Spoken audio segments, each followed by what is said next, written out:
Welcome back to the Forensics Detailing channel. In this video we're going to be comparing 6 of the best market leading finishing polishes.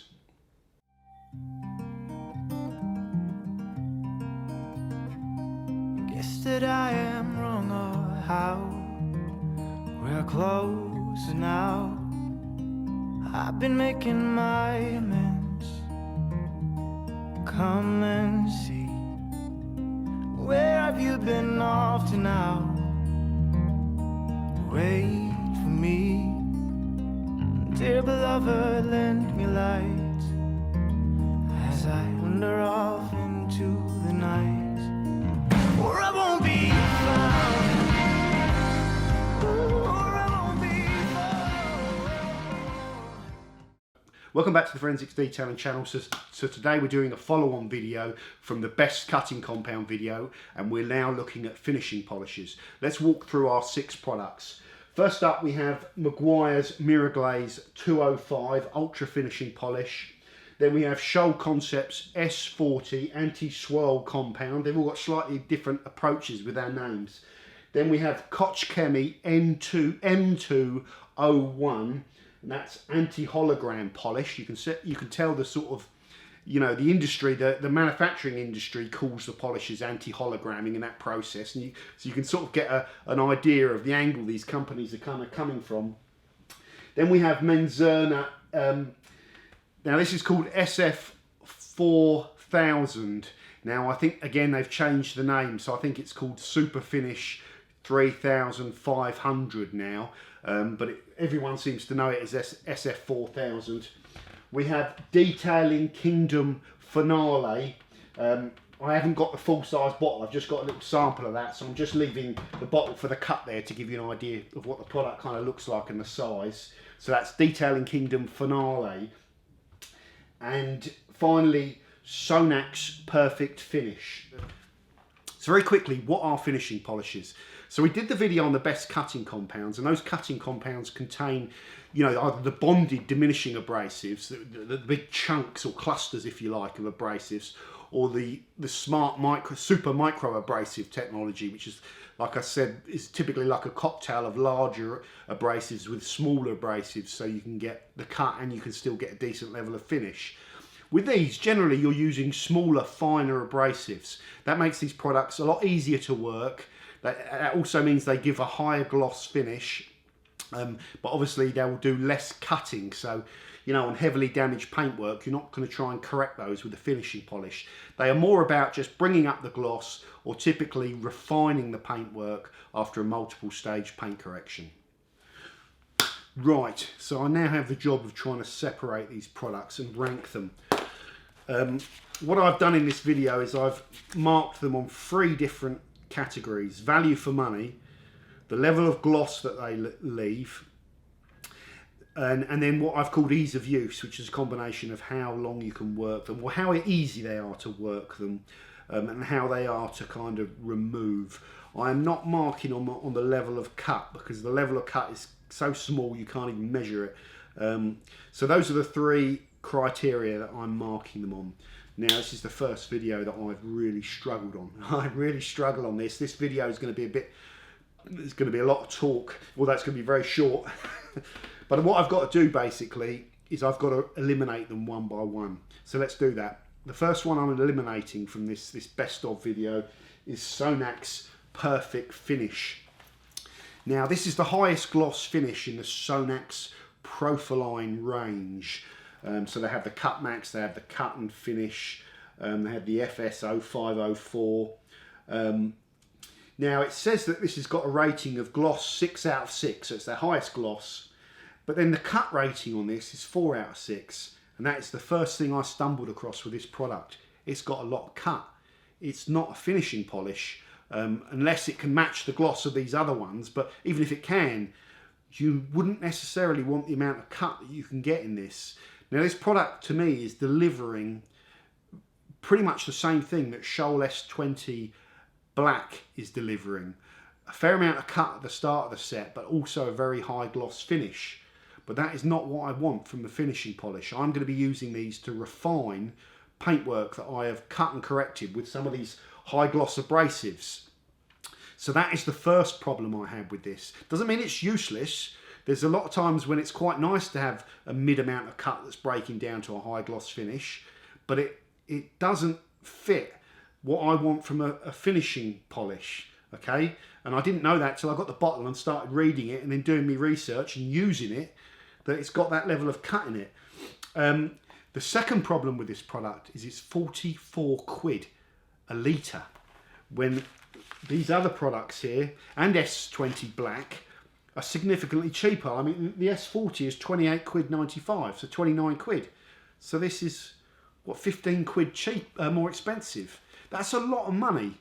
That is a lot of money in price difference. If you're charging that much more, these abrasives have got to be delivering more. And with the Sonax stuff, I'm struggling to prove that they are. So with this product, I'm better off probably doing a side-by-side of it with S20 Black, because it's more like that product, I think. Now, the last thing that I haven't mentioned is the level of gloss. This product left an average gloss over 10 readings of 97.9. And that's a high gloss finish. It's pretty impressive on its own, and it will look good and it will look very nice and shiny. But compared it to the average readings of all these are all in the mid 99s, adding over, nearly 2 units of gloss more. So it leaves a lower level of gloss for me than these other products. So much so I would not probably, this is not a finishing polish, basically, is what I'm getting at. This is more of a mid-range cut, high gloss finish compound, if you like. So that's my biggest problem, and the price. So that's why I'm ruling out Perfect Finish in this video. It may well be a good product, but it's not quite what I'm after in terms of this test. Right, the next thing I've got to do is rule out the rest of them. So what's going on here? The rest of these products, look at the average levels of gloss. I'm just going to read them out.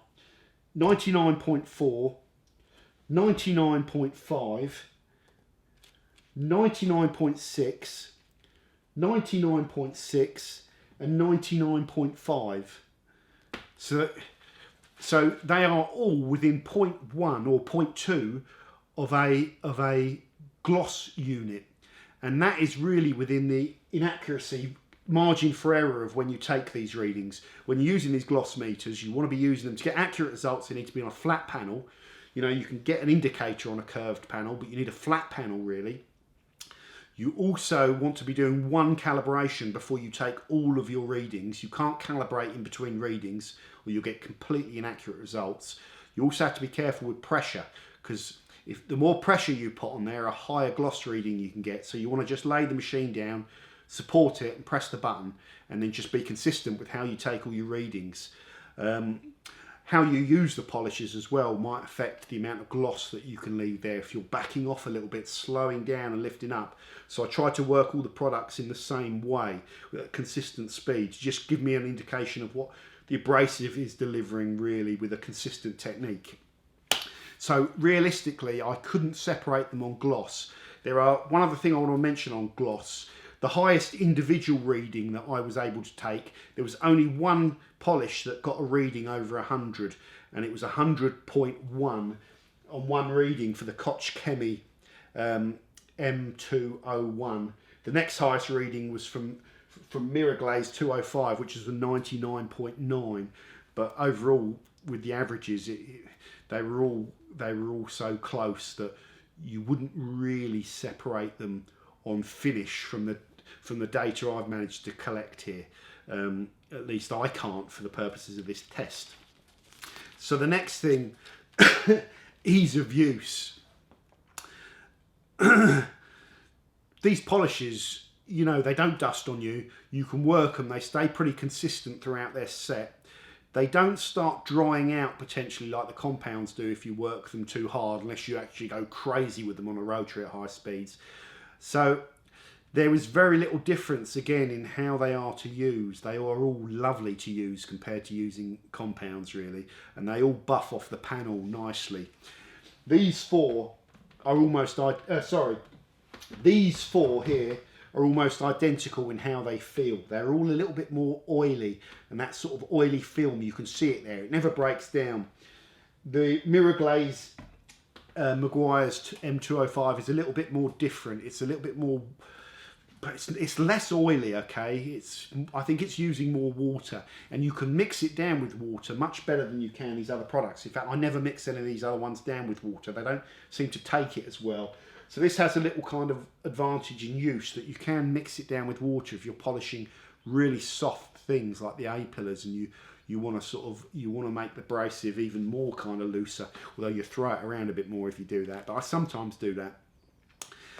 However, the Mcguire's Mirror Glaze was $34.95 a litre, so it was a little bit more expensive.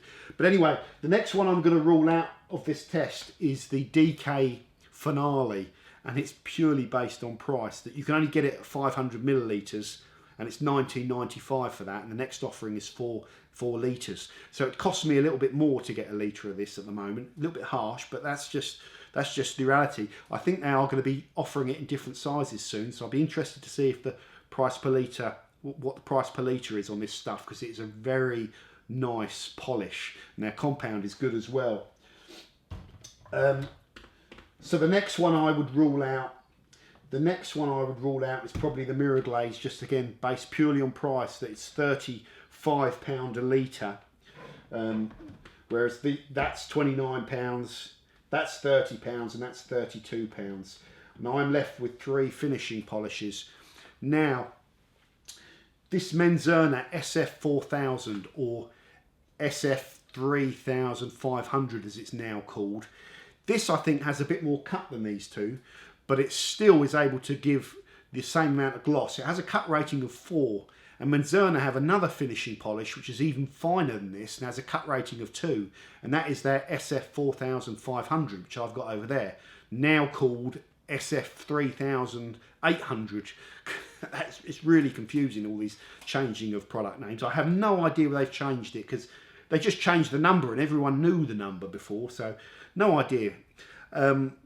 So if I wanted a little bit more cut, for whatever reason, there was a little bit more of those kind of very fine swirls that didn't need an aggressive compound, there might be a reason to go for this over these other two, which is important to say. Otherwise, you've got their ultra fine finishing polish, you know, the SF4500, which is a little bit more similar to these. So good stuff. I would combo this up with the Menzerner abrasives, and the Menzerner cutting compound abrasives were very well priced, whereas this isn't quite the cheapest. But I'm going to rule that out next, and ruling these out is you know, take it with a pinch of salt, because they are all very similar. I'm clutching at straws on how to differentiate these. Now, next up, Koch Chemi. The reason this is in second place is because it managed to take the highest individual gloss reading, but it's a little bit more expensive at £32. This would work great, and again, I'd combo it with their particular cutting compound, the HA02, although this feels exactly the same as S40 to me. Very hard to tell the difference. Finally, the one that I am giving the kudos to in this video, because you can pick it up for $28.95 a litre, and it matched the performance of all the other ones. You know, real high gloss finish, nice and oily to use. The oilier ones, you know, you can need to swipe maybe to get them off the panel one more time, but they're not difficult to remove. Like I say, the price of this makes it desirable, and the fact that I really like the S3 Gold abrasive, so I'm putting this one in first place. I don't like to sit on the fence when I do these videos, but with these products, they are so damn similar. You know, I would not have a problem using any of them. Any of these 5 would be absolutely fine as a finishing polish. The only one I wouldn't use, like I mentioned before, for that particular function is Perfect Finish from Sonax. That's a different product for me. I'm interested in your thoughts on that. It's the first time I've used it, and it's still a quality abrasive. So I'm not trashing it, but for me, it's not what I expected it to be.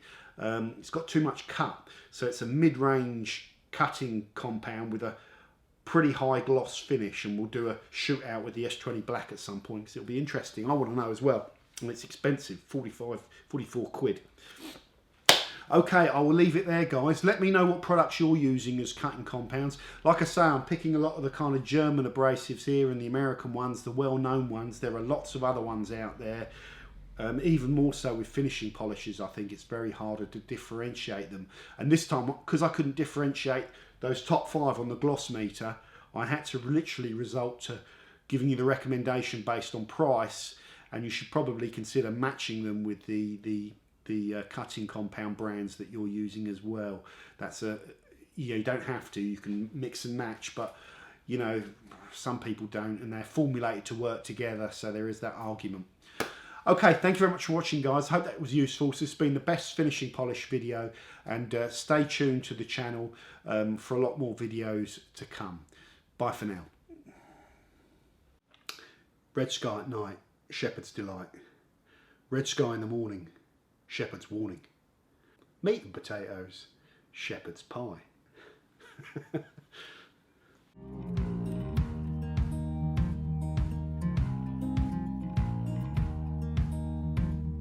Holding on to what I knew, but the moment's gone. Where was I when